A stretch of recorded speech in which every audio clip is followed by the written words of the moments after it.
Hello TET and DSC aspirants, welcome back to our channel. Last వీడియోలో వర్ణమాలలోని అచ్చుల భేదాలు, హల్లుల భేదాలు and అలాగే వర్ణోత్పత్తి స్థానాలు ఇవన్నీ కూడా తెలుసుకున్నారు కదా. సో ఈ వీడియోలో వాక్యాలకి సంబంధించినటువంటి పూర్తి ఇన్ఫర్మేషన్ని తెలుసుకుందరు, కానీ వీడియో స్కిప్ చేయకుండా ఎండింగ్ వరకు చూడండి. అండ్ వీడియోలోకి వెళ్లే ముందు ఒక ఇంపార్టెంట్ విషయం అండి. సో చాలామంది ఈ పీడిఎఫ్ మెటీరియల్ నేను ఏదైతే రాస్తున్నానో సో వాటిని చాలామంది అడగటం జరిగింది. సో కాబట్టి వాళ్ళందరి కోసం ఒక వాట్సాప్ ప్రీమియర్ గ్రూప్ని అయితే నేను స్టార్ట్ చేశాను. ఇందులో ఏముంటాయి అంటే కనుక తెలుగు కంటెంట్కి సంబంధించి మీకు పూర్తి మెటీరియల్ నేను ఏదైతే రాశానో 3rd నుంచి 10th వరకు కూడా మీకు త్వరలోనే ఇంటర్ కూడా చేస్తానండి. ఎందుకంటే మనకి ఎవరైతే ఎస్ఏ తెలుగు వాళ్ళు ఉన్నారో వాళ్ళు ఇంటర్ లెవెల్ వరకు చదవాలి కాబట్టి ప్రస్తుతానికైతే 3rd నుంచి 10th వరకు నేను మెటీరియల్ని అందజేస్తాను. అండ్ అలాగే సైకాలజీకి సంబంధించి ఇంపార్టెంట్ నోట్స్ అండ్ అలాగే బిట్స్, అలాగే ఎస్ఏ తెలుగుకి సంబంధించినటువంటి పీడిఎఫ్స్ నేను ఇదివరకు ఏవైతే వీడియోస్లో చేశానో అవి, అండ్ అలాగే వాటికి సంబంధించినటువంటి ప్రాక్టీస్ బిట్స్, అండ్ డిఎస్సి వాళ్ళకి సంబంధించి ముఖ్యమైనటువంటి జీకే టాపిక్స్ అండి. అండ్ అలాగే previous year question papers and with explanation మీకు పీడిఎఫ్స్ సెండ్ చేస్తాను. అండ్ అలాగే వీడియో ఒకసారి చూడండి, ఎందుకంటే పీడిఎఫ్స్లో చెప్పలేనటువంటివి వీడియోలో చెప్పడం జరిగింది కాబట్టి సో వీడియో కూడా ఒకసారి అయితే చూడండి. అండ్ అలాగే topic wise chapter wise practice బిట్స్ని ఇవ్వడానికి ట్రై చేస్తాను. సో ఇప్పుడు కాకపోయినా మనకి డిసెంబర్లో ఒక టెట్ జరుగుతుంది అండ్ అలాగే డిఎస్సి కూడా నోటిఫికేషన్ ఉంటుంది కాబట్టి సో వీటన్నిటికీ కూడా ఉపయోగపడేటటువంటి ముఖ్యమైన అప్డేట్స్ ఇవన్నీ కూడా మీరు పొందాలి అనుకుంటే ఈ గ్రూప్లో చేరండి. సో ఈ గ్రూప్లో చేరేందుకు ఒక్కసారి మాత్రమే ఒక 149 రూపీస్ మాత్రం చెల్లిస్తే సరిపోతుందండి. మొత్తం మీకు డిఎస్సి కంప్లీట్గా డిఎస్సి వచ్చేంత వరకు కూడా మీరు ఈ గ్రూప్లో ఉండొచ్చు. అండ్ అలాగే మీరు ఈ గ్రూప్లో చేరాలి అనుకున్నటువంటి వారు నాకు కామెంట్ సెక్షన్లో కామెంట్ చేయండి. సో నేను ఆ గ్రూప్ లింక్ని అయితే మీకు సెండ్ చేస్తాను. ఓకే, సో ఇక వీడియోలోకి వెళ్ళిపోదాం ఆలస్యం చేయకుండా. ఫస్ట్ వాక్యము అంటే ఏంటి? వాక్యము అంటే వచ్ అనే ధాతువు నుండి వాక్యం అనేది ఏర్పడుతుంది. వచ్ అనే ధాతువు నుండి వాక్యం అనేది ఏర్పడుతుంది. అయితే ప్రాచీన వ్యాకర్తలు ఏం చెప్పారు అంటే వాక్యం గురించి సంపూర్ణ అర్థాన్నిచ్చే పదాల సముదాయాన్నే వాక్యం అని నిర్వచించారనమాట. ప్రాచీన వ్యాకర్తలు ఏం చెప్పారండి? సంపూర్ణ అర్థాన్నిచ్చేటటువంటి పదాల సముదాయమే వాక్యము అని నిర్వచించారు. అండ్ అలాగే యోగ్యత, ఆకాంక్ష, ఆసక్తి అనే 3 లక్షణాలతో కూడుకున్న యోగ్యత, ఆకాంక్ష, ఆసక్తి అనే 3 లక్షణాలతో కూడుకున్న సమర్థమైనటువంటి అర్థవంతమైన పదాల సముదాయమే వాక్యము అని ప్రౌఢ వ్యాకరణకర్త బహుజనపల్లి సీతారామాచార్యులు నిర్వచించారు. చాలా ఇంపార్టెంట్ పాయింట్ అండి ఇది. వాక్యం యొక్క లక్షణాలు ఏంటి అంటే యోగ్యత, ఆకాంక్ష, ఆసక్తి. ఈ 3 లక్షణాలతో కూడుకున్నటువంటి సమర్థమైన అర్థవంతమైన పదాల సముదాయమే వాక్యమని ప్రౌఢ వ్యాకరణకర్త బహుజనపల్లి సీతారామాచార్యులు నిర్వచించారు. అయితే కర్త, కర్మ, క్రియ ఈ 3ంటిని కూడా వాక్యాంగాలు అని అంటారు. కర్త, కర్మ, క్రియ ఈ 3ంటిని కూడా వాక్యాంగాలు అని అంటారనమాట. మరి వాక్య లక్షణాలు మనం చెప్పుకున్నాం కదా, యోగ్యత, ఆకాంక్ష, ఆసక్తి అని. సో అవి ఏంటి అంటే వాక్యమున యోగ్యతాకాంక్ష సహితంబుగా అర్థముగల ఆసక్తియుక్త పద సముదాయం వాక్యము అని అన్నది ఎవరంటే బహుజనపల్లి సీతారామాచార్యులు. ఇట్లా అడిగినా సరే లేదా మనం చెప్పుకున్నటువంటి వ్యావహారిక భాషలో అడిగినా సరే దానికి ఆన్సర్ బహుజనపల్లి సీతారామాచార్యులు. వాక్యమున యోగ్యతాకాంక్ష సహితంబుగా అర్థముగల ఆసక్తియుక్త పద సముదాయము. సో ఇట్లా వాక్య లక్షణాల గురించి చెప్పినది బహుజనపల్లి సీతారామాచార్యులు.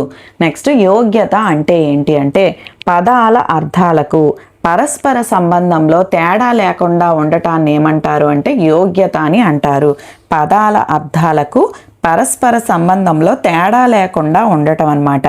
ఉదాహరణ గనక గమనిస్తే నిప్పు చేత తడపబడుచున్నది, నిప్పు చేత తడపబడుచున్నది. నెక్స్ట్ నీటి చేత కాల్చబడుచున్నది, నీటి చేత కాల్చబడుచున్నది. అలాగే పుల్లను తెంచాడు, తాడుని విరిచాడు, పుల్లని తెంచాడు, తాడుని విరిచాడు. అయితే ఇక్కడ మనం గనక ఈ వాక్యాలని గనక గమనిస్తే నిప్పు చేత తడపబడటము అండ్ అలాగే నీటి చేత కాల్చబడటం అనేవి అసంబద్ధంగా కనిపిస్తున్నాయి కదండి. అట్లా మనం అనం. అయితే నిప్పు తడుపు అలాగే నీరు కాల్చు అనే 2 పదాల మధ్య అర్థం విషయంలో బాధ అనేది ఏర్పడుతుందన్నమాట. కాబట్టి పై వాక్యాలలో యోగ్యత లోపించింది అని చెప్తాం.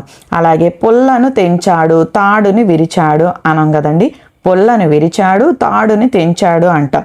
సో ఈ విధంగా ఇలా రివర్స్లో ఉన్నటువంటి అసంబద్ధంగా ఉన్నటువంటి ఉంటే అటువంటి వాక్యాలలో యోగ్యత లోపించింది అని చెప్తాం అన్నమాట. నీటి చేత తడపబడుచున్నది, అలాగే నిప్పు చేత కాల్చబడుచున్నది, పొల్లని విరిచాడు, తాడుని తెంచాడు. సో ఈ విధంగా చెప్తే అందులో యోగ్యత అనే లక్షణం ఉన్నట్లనమాట. ఓకేనండి. సో నెక్స్ట్ రెండవది ఆకాంక్ష.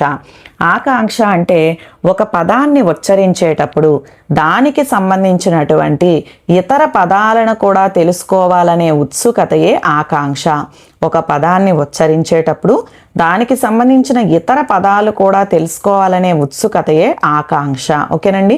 అయితే ఇక్కడ పర్యాయ పదాలు కాదు, ఇతర పదాలు తెలుసుకోవాలంటే ఉదాహరణకి గోవు వచ్చింది అని చెప్పాం కదా. ఈ ఉదాహరణలో గోవు అని మాత్రమే చెబితే ఏం జరిగింది? గోవు అన్నాం అనుకోండి, అక్కడ ఆపేసాం, మనం కంప్లీట్ చేయలేదు దాన్ని. గోవు వచ్చింది అనేది కంప్లీట్ అయింది. మనం గోవు అని చెప్పేటప్పుడు ఏం జరిగింది? అక్కడ ఏం జరిగిందో తెలీదు. గోవా ఏమైంది, దానికి ఏం జరిగింది అనే కుతూహలం అనేది మనలో ఉంటుంది కదా. సో దీన్నే ఏమంటాము అంటే ఆకాంక్ష అంటాం అన్నమాట. ఇప్పుడు గోవు వచ్చింది అని మనం చెప్తే పర్వాలేదు. గోవు అనేటప్పటికి గోవా ఏం జరిగింది ఆ గోవుకి అని ఇట్లా మనకి ఎక్కడైతే ఆ కుతూహలం ఉంటుందో సో దాన్ని ఆకాంక్ష అని చెప్పేసి అంటాం. అండ్ అలాగే మూడవది ఆసక్తి. పదాల చేరికను ఆసక్తి అంటారు. పదాల చేరికను ఆసక్తి అంటారు. మరి దీనికి ఉదాహరణ గనక గమనిస్తే ఇవాళ దేవదత్తుడు, అక్కడ మనం ఇంకా కంప్లీట్ చేయలేదు, రేపు ఊరికి వెళ్ళుచున్నాడు. సో ఈ వాక్యాలను గనక గమనిస్తే ఇక్కడ ఆసక్తి అనేది లోపించిందనమాట. ఇవాళ దేవదత్తుడు అని చెప్పేసి రేపు ఊరికి వెళ్ళుచున్నాడు. ఈ వాక్యం అనేది అర్థవంతంగా లేదు కదా. ఈ వాక్యం అర్థవంతంగా లేదు కాబట్టి ఇందులో ఆసక్తి అనేది లోపించింది. పదాల చేరిక అనేది ఇంపార్టెంట్ అనమాట. ఓకేనండి. సో ఒక వాక్యము సంపూర్ణంగా ఉండాలి అంటే దానికి యోగ్యత ఉండాలి అండ్ అలాగే ఆకాంక్ష అండ్ ఆసక్తి ఈ 3 కూడా ఉండాలి. ఓకేనా, మీ అందరికీ అర్థమైంది అనుకుంటా. సో నెక్స్ట్ రూపాన్ని బట్టి వాక్యాన్ని 3 రకాలుగా వర్గీకరించవచ్చు. రూపాన్ని బట్టి వాక్యాన్ని 3 రకాలుగా వర్గీకరించవచ్చు. అవి ఏంటి? మొదటిది ఏంటి అంటే సామాన్య వాక్యము. మొదటిది సామాన్య వాక్యము. సామాన్య వాక్యము అంటే ఏంటి అంటే సమాపక క్రియతో పూర్తయినటువంటి వాక్యమే సామాన్య వాక్యము. సమాపక క్రియ, సమాపక క్రియతో పూర్తయినటువంటి వాక్యాన్ని సామాన్య వాక్యం అంటారు. ఉదాహరణకి నేను పుస్తకం చదివాను, నేను పుస్తకం చదివాను. ఇక్కడ చదివాను అనేటటువంటిది సమాపక క్రియ అన్నమాట. ఓకేనండి. చదివాను అనేది సమాపక క్రియ. ఈ సమాపక క్రియతో వాక్యం పూర్తయింది కాబట్టి దాన్ని సామాన్య వాక్యం అని అంటారు. మరి ఈ సామాన్య వాక్యం ఎన్ని రకాలు అంటే క్రియాసహిత వాక్యము, క్రియారహిత వాక్యము. సామాన్య వాక్యం ఎన్ని రకాలండి? 2 రకాలు.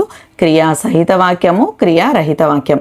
క్రియాసహిత వాక్యాన్నే క్రియాఖ్యానం అని కూడా పిలుస్తారనమాట. క్రియా ఆఖ్యానము అంటే కథనము లేదా వివరణ అని అర్థం. ఆఖ్యానం అంటే కథనం లేదా వివరణ, అంటే క్రియ గురించి చెప్పేటటువంటిది క్రియాసహిత వాక్యం. క్రియతో కూడుకున్నటువంటిది క్రియాసహిత వాక్యము. ఉదాహరణకి సోము నిద్రించాడు, సోము నిద్రించాడు. ఇక్కడ క్రియ అనేటటువంటిది ఉంది కదండి.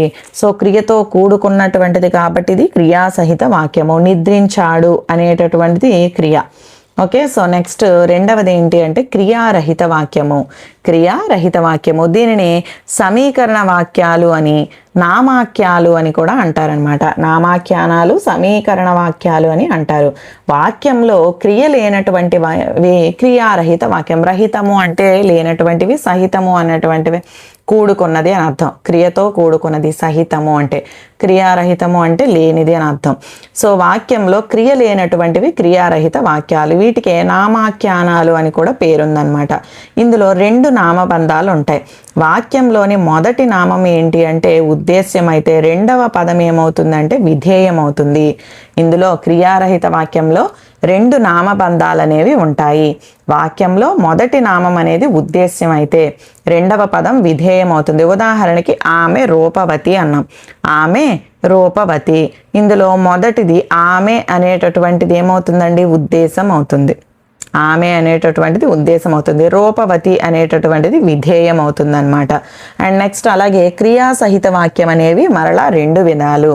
సామాన్య వాక్యం 2 విధాలండి. ఒకటి క్రియారహిత, రెండవది క్రియాసహిత.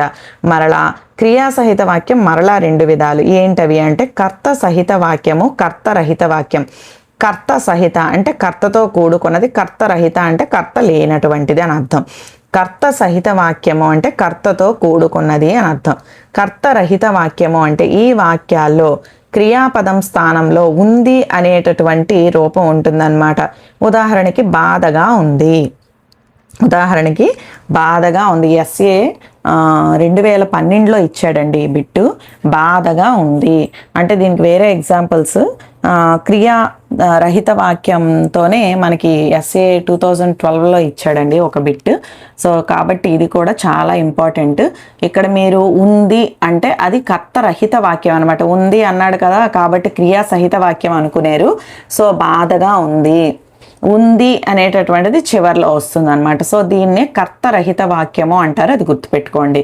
అండ్ నెక్స్ట్ కర్త సహిత వాక్యం మరలా 3 రకాలు. చూడండి, కర్త సహిత వాక్యం మరలా 3 విధాలు. అవి ఏంటి అంటే సకర్మక వాక్యము, అకర్మక వాక్యము, ప్రేరణార్థక వాక్యము. కర్త సహిత వాక్యం మరలా 3 విధాలు: సకర్మక, అకర్మక, ప్రేరణార్థక.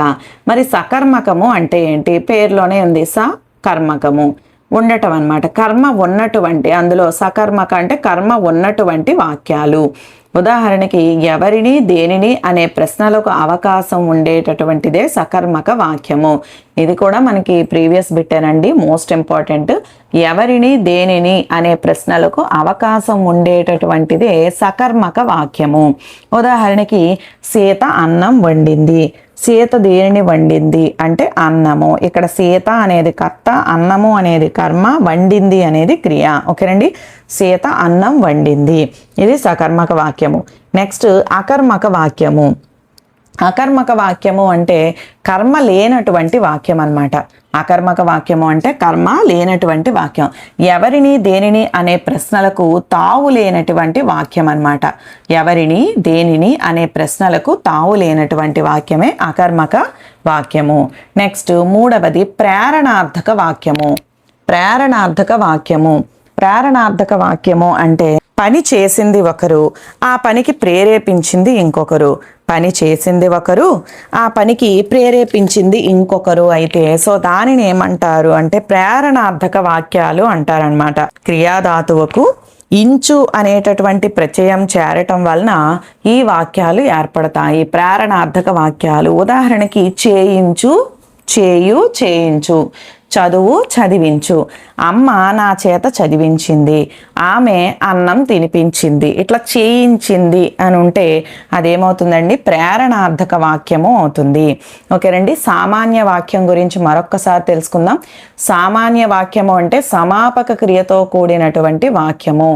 ఈ సమాపక క్రియ 2 రకాలుగా మనం చెప్పొచ్చు. క్రియా సహిత వాక్యము, క్రియారహిత వాక్యము. క్రియా సహిత వాక్యం అంటే క్రియతో కూడుకున్నటువంటిది. క్రియారహిత వాక్యము అంటే క్రియ లేనటువంటి వాక్యం అన్నమాట.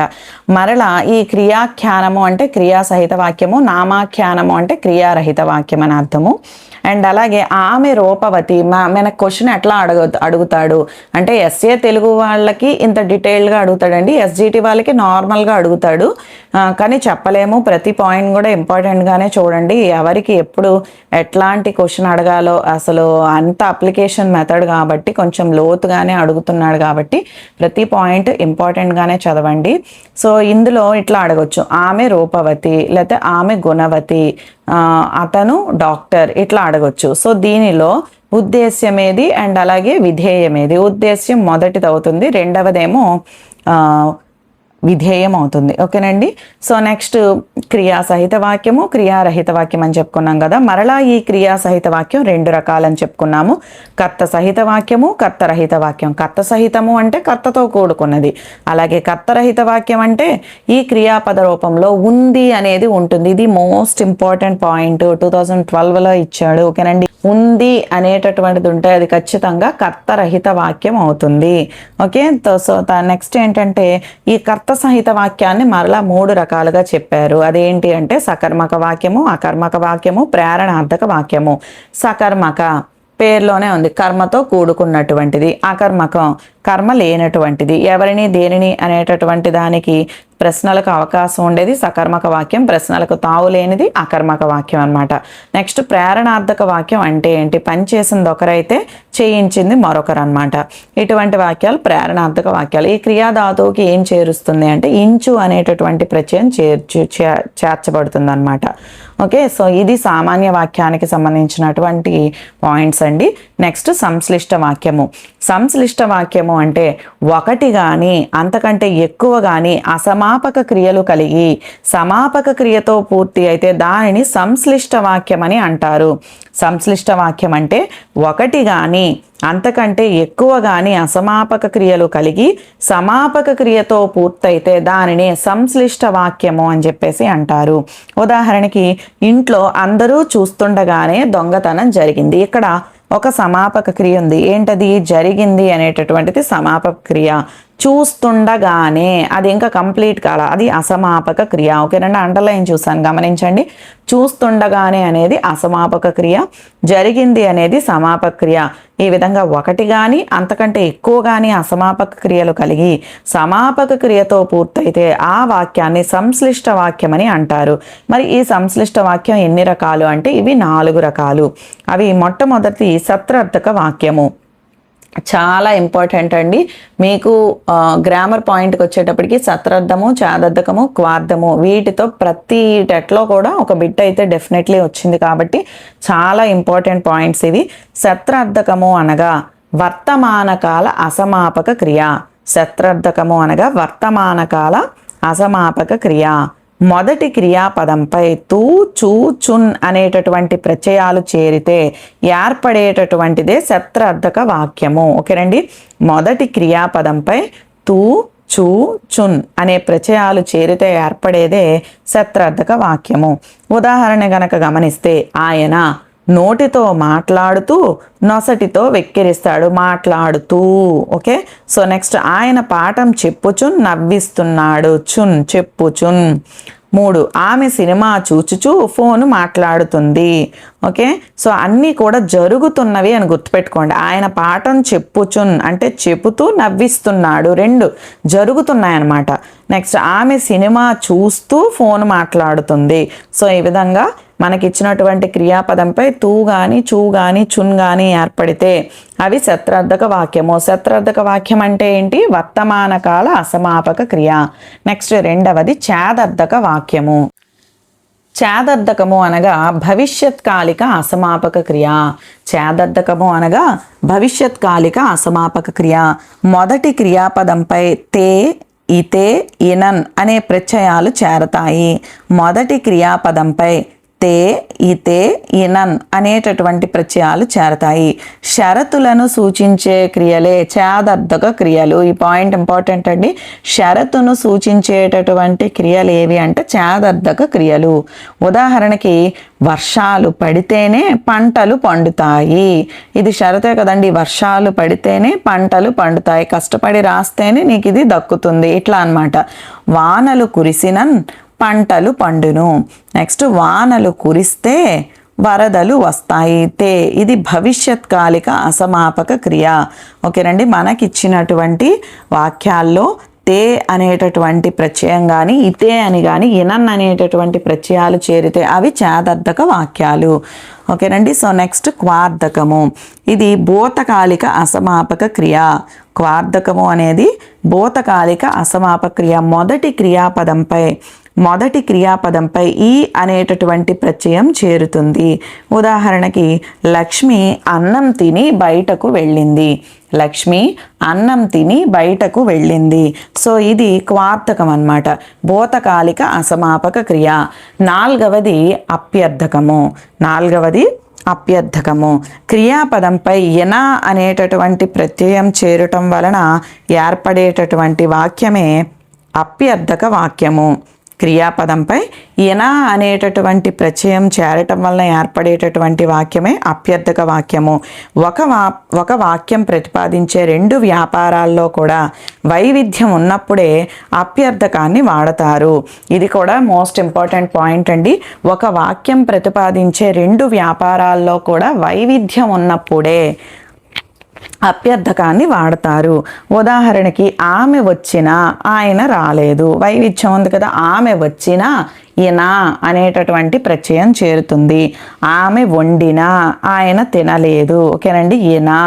ఓకే, సో ఇవి సంశ్లిష్ట వాక్యానికి సంబంధించినటువంటి వాక్యాలండి. సంశ్లిష్ట వాక్యాలు 4 రకాలని చెప్పుకున్నాము. మళ్ళీ ఒక్కసారి రిపీట్ చేస్తానండి. ఫస్ట్ అది శత్రార్థకము, వర్తమాన కాల, మీరు ముఖ్యంగా గుర్తుపెట్టుకోవాల్సిన పాయింట్ అనమాట, వర్తమాన కాల అసమాపక క్రియ. ఓకేనండి. సో మొట్టమొదటి గుర్తుపెట్టుకోవాల్సిన జరుగుతూ, తూ అనేటటువంటి ప్రత్యయం గుర్తుపెట్టుకోండి. అండ్ అలాగే ఛేదర్థకము. ఛేదర్థకం అంటే భవిష్యత్ కాలిక అసమాపక క్రియ. తే, చదివితే, వస్తే, వెళితే, తింటే, ఇట్లా అనమాట. యాత్వ దీర్ఘం వస్తుంది. చేకి చాకి యాత్వ దీర్ఘము, తేకి యాత్వ దీర్ఘం, అట్లా గుర్తుపెట్టుకోండి. సో నెక్స్ట్ మూడవది క్వార్థకము, భూతకాలిక అసమాపక క్రియ. ప్రత్యయం ఏమొస్తుంది? ఈ అనేటటువంటి ప్రత్యయం వస్తుంది. తిని, వెళ్ళి, వచ్చి, చూసి, ఇట్లా అనమాట. అండ్ నాలుగవది అప్యర్థకము. అప్యర్థకము అంటే యన అనేటటువంటి ప్రత్యయం చేరుతుంది. అప్యర్థకంలో యన అనేటటువంటి ప్రత్యయం చేరుతుంది. చదివినా, వెళ్ళినా, చూసినా, వచ్చినా. సో ఈ విధంగా అన్నమాట. ఇవి సంశ్లిష్ట వాక్యానికి సంబంధించినటువంటి అంశాలు. నెక్స్ట్ మూడవది సంయుక్త వాక్యము. సమప్రాధాన్యం గల సామాన్య వాక్యాలు కలిసి ఒక వాక్యంగా ఏర్పడటాన్ని సంయుక్త వాక్యం అని అంటారు. సమప్రాధాన్యం కలిగిన సామాన్య వాక్యాలు కలిసి ఒక వాక్యంగా ఏర్పడటాన్ని సంయుక్త వాక్యం అని అంటారు. ఈ సంయుక్త వాక్యం అనేది 4 విధాలుగా ఏర్పడుతుంది. సంయుక్త వాక్యం అనేది 4 విధాలుగా ఏర్పడుతుంది. అవి ఏంటి అంటే, మొదటిది సంకలన సంబంధం.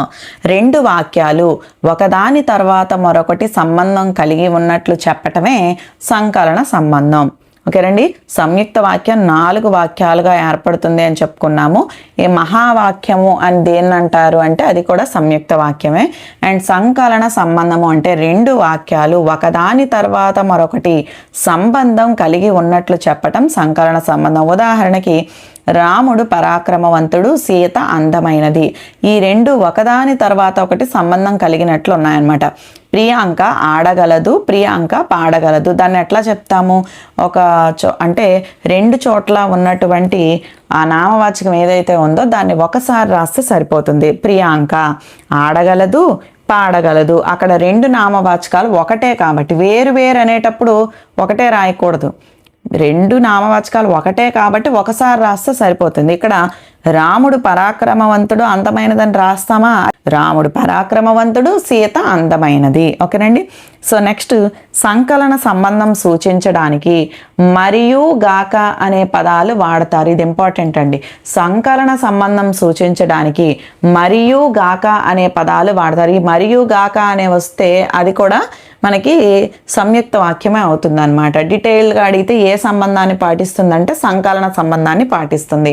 ఉదాహరణకి అనుష్క పాట పాడుతుంది మరియు నృత్యం చేస్తుంది.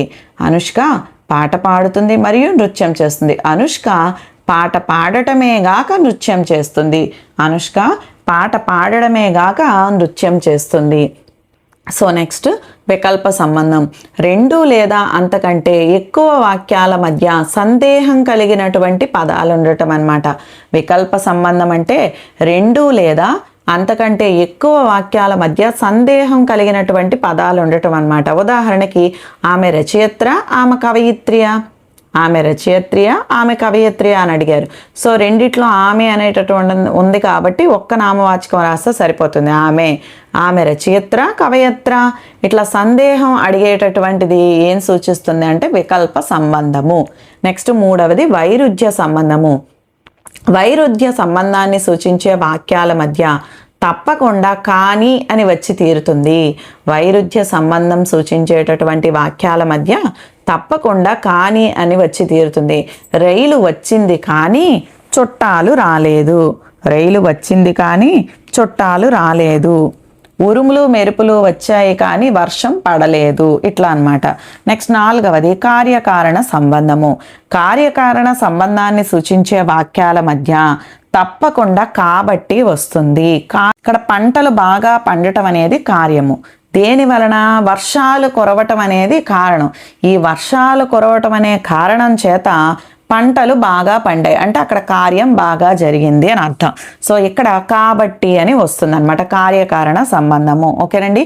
సంయుక్త వాక్యాన్ని 4 విధాలుగా ఏర్పడుతుంది అని చెప్తున్నామండి. సో అందులో సంకలన సంబంధము. సంకలన సంబంధము అంటే ఇందులో మరియు గాక అని వస్తుంది. అలాగే రెండు వాక్యాలు కూడా ఒకదాని తర్వాత మరొకటి సంబంధం కలిగి ఉన్నట్లు చెప్పటం అన్నమాట. అలాగే వికల్ప సంబంధం అంటే 2 వాక్యాల మధ్య సందేహం కలిగి ఉంటాం. ఆమె కవయిత్ర రచయిత్ర, ఆమె డాక్టరా ఉపాధ్యాయురాల, ఇట్లా అన్నమాట. నెక్స్ట్ వైరుధ్య సంబంధం. వాక్యాల మధ్య తప్పకుండా కానీ అని వస్తుంది. అదేంటి అంటే వైరుధ్య సంబంధం. అండ్ అలాగే కార్యకారణ సంబంధం, దీనికి కాబట్టి అని వచ్చి తీరుతుంది అనమాట. సో నెక్స్ట్ కర్తరి కర్మణి వాక్యాలు. కర్తరి వాక్యము. ఈ కర్తరి కర్మణి వాక్యాల గురించి కూడా చాలా ఇంపార్టెంట్ అండి.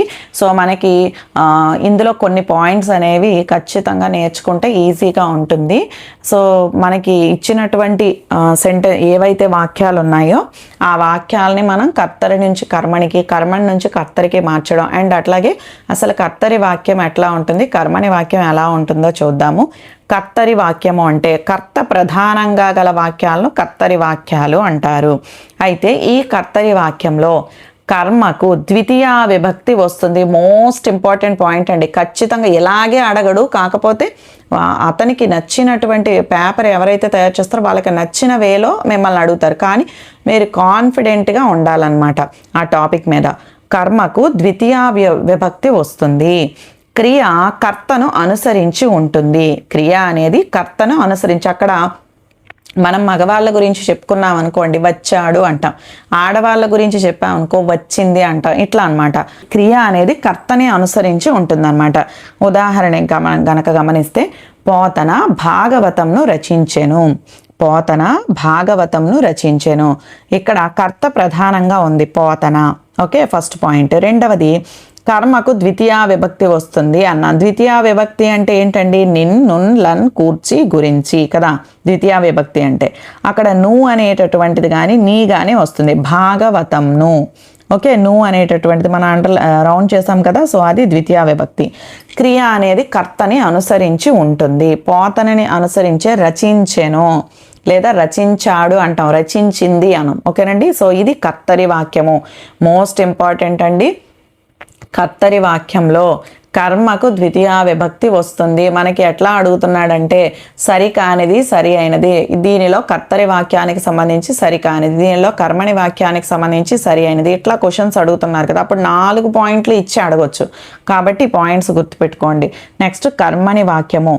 కర్మ ప్రధానంగా ఉండేటటువంటి వాక్యాలను కర్మణి వాక్యాలు అంటారు. క్రియ అనేది కర్మని అనుసరించి ఉంటుందన్నమాట. మనకి కర్తరి వాక్యంలో క్రియ కర్తని అనుసరించి ఉంటే ఇక్కడ క్రియ అనేది కర్మని అనుసరించి ఉంటుందన్నమాట.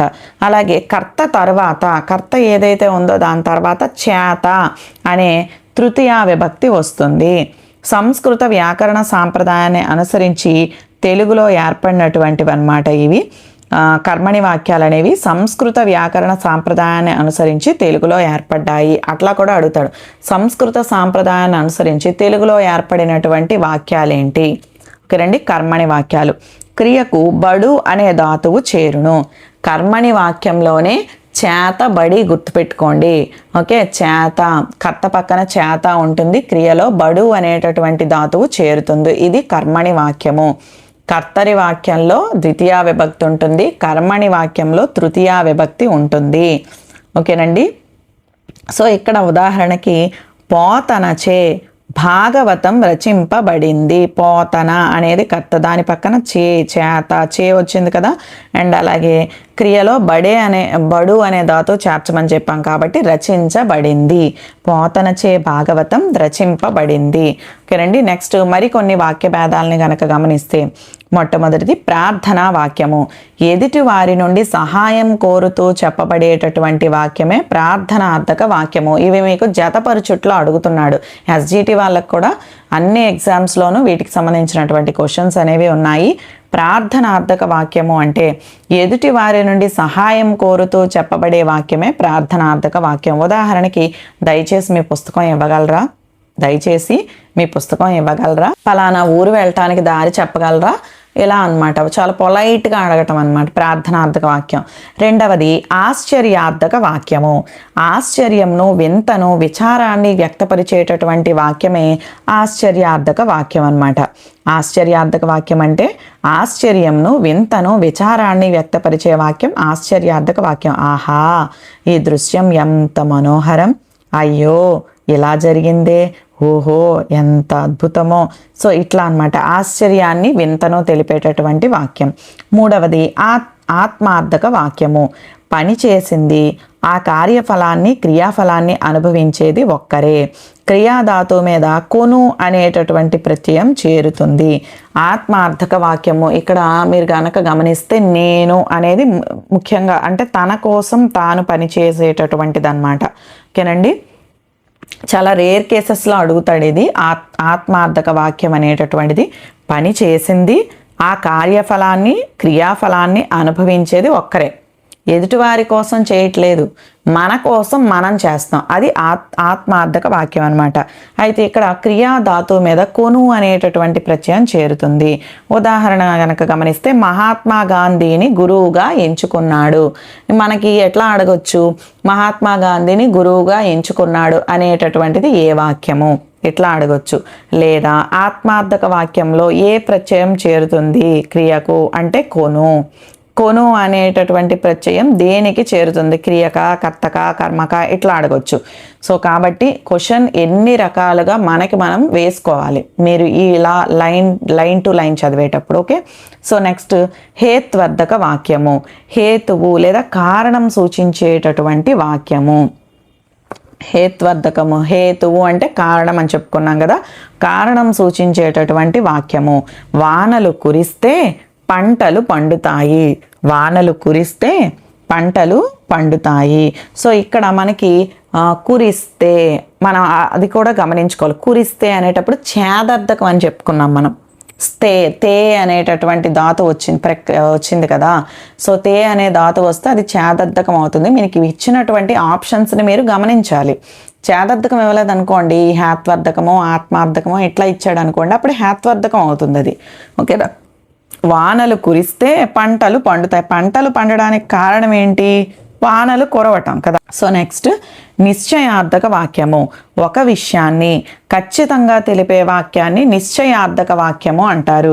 ఒక విషయాన్ని ఖచ్చితంగా తెలిపే వాక్యాన్ని నిశ్చయార్థక వాక్యం అంటారు. దీనినే భావార్థక వాక్యము, నిర్దేశాత్మక వాక్యము అని అంటారు. భావార్థక వాక్యము, నిర్దేశాత్మక వాక్యము అని అంటారు. ఉదాహరణకి యుద్ధాల వల్ల బాధపడేది సామాన్యులే. యుద్ధాల వల్ల బాధపడేది సామాన్యులే. ఒక విషయాన్ని ఖచ్చితంగా తెలుపుతుంది అనమాట. భావాత్మక వాక్యము అన్నా, భావార్థక వాక్యము అన్నా, నిర్దేశాత్మక వాక్యం అన్నా, నిశ్చయార్థక వాక్యం అన్నా ఒక్కటే. ఓకే. సో నెక్స్ట్ విధ్యర్థక వాక్యము. విధ్యర్థక వాక్యం అంటే విధిని గురించి లేదా ఆజ్ఞను జారీ చేయు తెలిపే వాక్యమే విధ్యర్థక వాక్యం. విధిని గురించి తెలియజేయు వాక్యం లేదా ఆజ్ఞను జారీ చేసేటటువంటి వాక్యము విధ్యర్థక వాక్యము. మీరంతా చదవండి, మీరు ఇలా చెయ్యండి, అలా చెయ్యండి, ఇట్లా అడిగేటటువంటి వాక్యాలు ఏమవుతాయంటే విధ్యర్థక వాక్యము. మీరంతా కిందికి వెళ్ళండి, మీరంతా పైకి వెళ్ళండి, మీరంతా చదువుకోండి, మీరంతా తినండి, ఇట్లా చెప్పేటటువంటి విధిని గురించి లేదా ఆజ్ఞను జారీ చేసేటటువంటి వాక్యము విధ్యర్థక వాక్యము. నెక్స్ట్ ప్రశ్నార్థక వాక్యము. సమాధానం కోరే వాక్యము. సింపుల్గా చెప్పాలంటే క్వశ్చన్ మార్క్ ఉంటుందన్నమాట. నువ్వు ఎప్పుడు వచ్చావు, నువ్వు ఎలా వచ్చావు, నువ్వు ఎందుకు వచ్చావు, ఇట్లా సమాధానం కోరేటటువంటి వాక్యం ప్రశ్నార్థక వాక్యం. నెక్స్ట్ అనుమత్యర్థక వాక్యము. అనుమతి ఒప్పుకోవటాన్ని తెలియజేసేటటువంటి క్రియారూపాన్నే అనుమత్యర్థక వాక్యం అని అంటారనమాట. అనుమతి ఒప్పుకోవడాన్ని తెలియజేసేటటువంటి క్రియారూపమే అనుమత్యర్థకము. అయితే ఈ అనుమత్యర్థకం ఏంటంటే, ఉదాహరణకి నీవిక వెళ్ళొచ్చు, నువ్వు ఇప్పుడు ఈ పని చెయ్యొచ్చు, అలా అనుమతినివ్వటం అనమాట. నీవు ఇక వెళ్ళవచ్చు, నీవిలా చెయ్యొచ్చు, నువ్వు ఇంకా తినచ్చు, నువ్వు ఇంకా చదువుకోవచ్చు, ఇట్లా అనుమతినిచ్చేటటువంటివి అనుమత్యర్థక వాక్యాలు. నెక్స్ట్ సందేహార్థక వాక్యం. సందేహార్థక వాక్యం అంటే సంశయాన్ని కలిగించేటటువంటి వాక్యం. వాన వస్తుందో రాదో, టీచర్ వస్తారో రారో, ఇట్లా చెప్పటం అనమాట. అండ్ అలాగే నిషేధార్థక వాక్యము. నిషేధార్థక వాక్యం అంటే చేయకూడని పనిని తెలియజేసేటటువంటి వాక్యము. నిషేధార్థకము అంటే చేయకూడని పనిని తెలియజేసేటటువంటి వాక్యం. వేగంగా ప్రయాణించరాదు, వేగంగా ప్రయాణించరాదు. అలాగే రోడ్డుకి కుడివైపు నడవకూడదు, పెద్దల మాటకు ఎదురు చెప్పకూడదు. సో ఇట్లాంటివి నిషేధార్థక వాక్యాలు. వద్దు, చెయ్యొద్దు అంటే అది నిషేధార్థక వాక్యం. నెక్స్ట్ ఆశీర్వర్ధక వాక్యము. ఆశీర్వచనం తెలిపేటటువంటి వాక్యమే ఆశీర్వర్ధక వాక్యము. ఉదాహరణకి మీకు శుభము కలుగుగాక, మీరు ఎల్లప్పుడూ చక్కగా ఉండుగాక, ఇట్లా అన్నమాట. నెక్స్ట్ సంభావనార్థక వాక్యము. సంభావనార్థక వాక్యము అంటే ఊహాత్మక వాక్యం అనమాట. ఇది కూడా మోస్ట్ ఇంపార్టెంట్ అండి. సంభావనార్థక వాక్యం అంటే ఊహాత్మక వాక్యం అనమాట. ఈ సాయంత్రం మా నాన్న రావచ్చు, అట్లా ఊహిస్తున్నా అనమాట. వస్తారో రారో తెలియదు కన్ఫామ్గా, ఊహాత్మక వాక్యం. మళ్ళీ మా నాన్న వస్తారో రారో అంటే అది సందేహార్థక వాక్యం అవుతుంది. కన్ఫ్యూజ్ అవ్వద్దు. మా నాన్న వస్తారో రారో అనేటటువంటిది సందేహార్థకం అవుతుంది.